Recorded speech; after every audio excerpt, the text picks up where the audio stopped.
भरधाव कार पुलावरून थेट पाण्यात कोसळल्याने भीषण अपघात झाला असून गाडीत अडकलेल्या तिघांचा मृत्यू झाला तर चालक थोडक्यात बचावला। हा अपघात शुक्रवारी पहाटे सुमारे 5 वाजण्याच्या सुमारास घडला। या अपघातात जावई बचावला तर पत्नीसह सासू-सासऱ्यांचा बुडून मृत्यू झाला। हा अपघात सोलापूर जिल्ह्यातील माळशिरस तालुक्यात नातेपुतेजवळ जुन्या पालखी महामार्गावरील नीरा उजवा कालव्याच्या पुलावर घडला।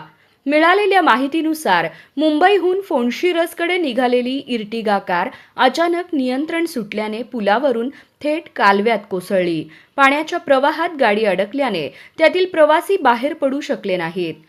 या दुर्घटनेत प्रीती सुनील टिळेकर, हनुमंत जठार व मंजू हनुमंत जठार यांचा मृत्यू झाला। चालक सुनील मोहन टिळेकर हे अपघातातून बचावले। मृत सर्वजण सातारा जिल्ह्यातील फलटण तालुक्यातील दूधबावी येथील रहिवासी असून नोकरीनिमित्त मुंबईत स्थायिक होते। अपघातानंतर स्थानिक तरुणांनी पाण्यात उतरून मदत कार्य सुरू केले। पोलीस व पाटबंधारे विभागाचे अधिकारी घटनास्थळी दाखल झाले असून गाडी बाहेर काढण्यासाठी यंत्रसामग्रीचा वापर सुरू आहे। पोलिसांनी नोंद करून पुढील तपास सुरू केला आहे।